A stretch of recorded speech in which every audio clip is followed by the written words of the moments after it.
Hi everyone, my name is Fernanda Hernández Brito, and today I'm going to talk about the Republic of Austria. It's a country that is in the Western Europe, so it shares a border with Germany, the Czech Republic, Slovakia, Hungary, Slovenia, Italy, Switzerland, and Liechtenstein. Its capital is Vienna and its official language is German. This country is landlocked, however 350 kilometers of Danube River flow into this nation, allowing river transport and generating hydroelectricity. It is a federal parliamentary republic headed by a president and made up of 9 states. According to data from Expansion 2021, it is currently ranked 27th worldwide according to its volume of GDP. Most of the GDP is influenced by the third sector that is well diversified and meaning on quality tourism focused on art and culture.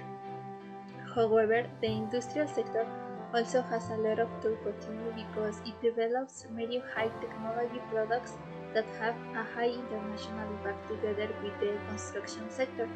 Its economic model seeks political stability, social peace, harmony between employers and workers, stable internal security, and integration into the world economy. Austria presents a good outlook for international investors, especially because they have unlimited access to financial markets.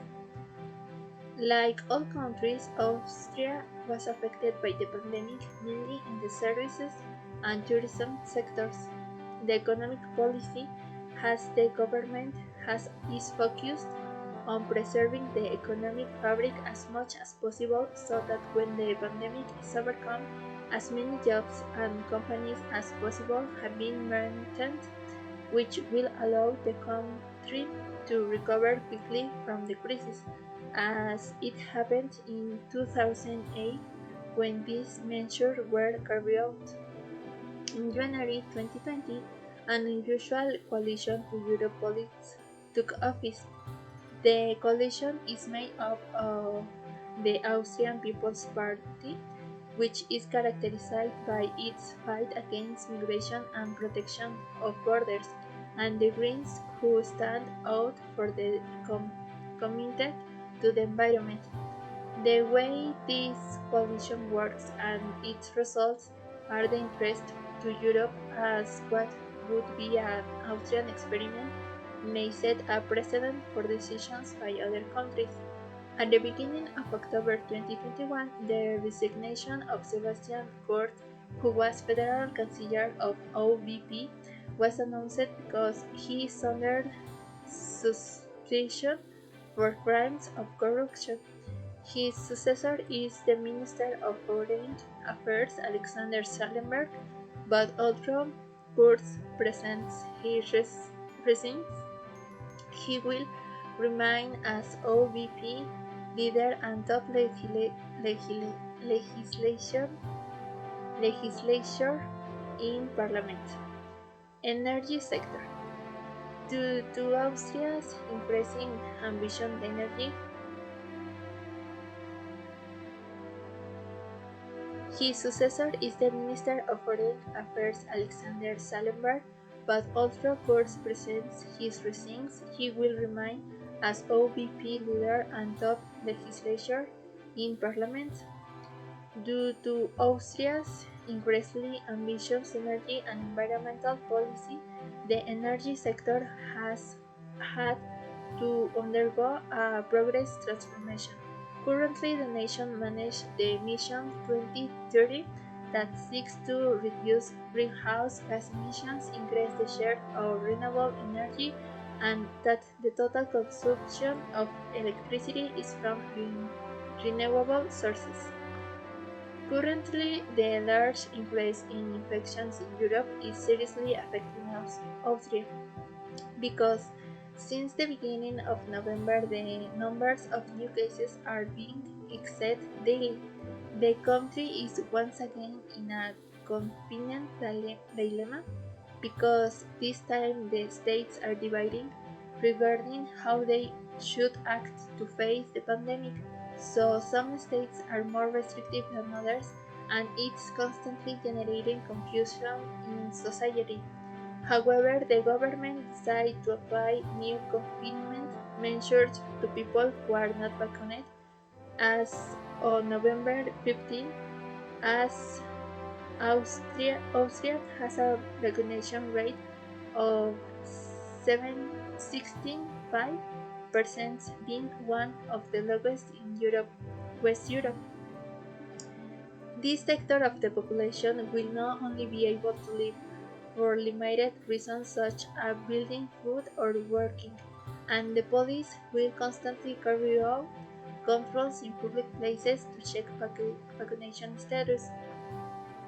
The Republic of Austria became a member of the European Union in 1995 and adopted the euro as its official currency in 1999. Austria takes neutrality and the Union of the European Union as the pillars of its foreign policy, which is why it shares values with the economic bloc but also highlights its neutrality as a value that allows it to have autonomy and to be a mediator in conflicts. The nation has several headquarters in Vienna, such as the United Nations, OPEC, and OCSE, to name a few, all of them with offices at the Vienna International Center.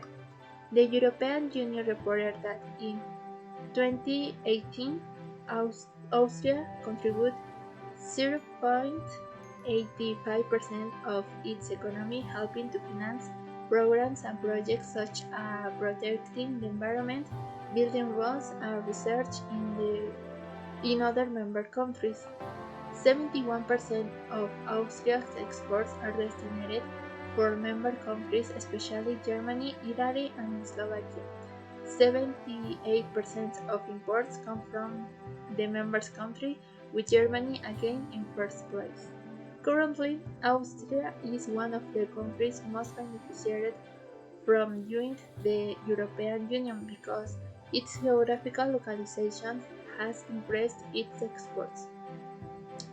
The projections that the European Union has regarding Austria are positive, since even though in 2020 Austria's GDP suffered a fall to 6.7% according to data provided by the European Commission 2021, it is expected that by 2021 and 2022 could present a growth of around 4%. Although the damage that Austria has represented to its economy through the pandemic is not as great as in other countries, this time due to the magnitude of the events and the increase in globalization. The country will not be able to recover as quickly which he did in 2008. However, that doesn't rule or that it is one of the first economics to recover, especially since it is bidding on entirely new markets where the need is increasing. Finally, some recommendations that Austria could apply to improve their economy are to reduce COVID infections. The 9 federal states of Austria need to dialogue and research an agreement on what health measures they will apply through the country.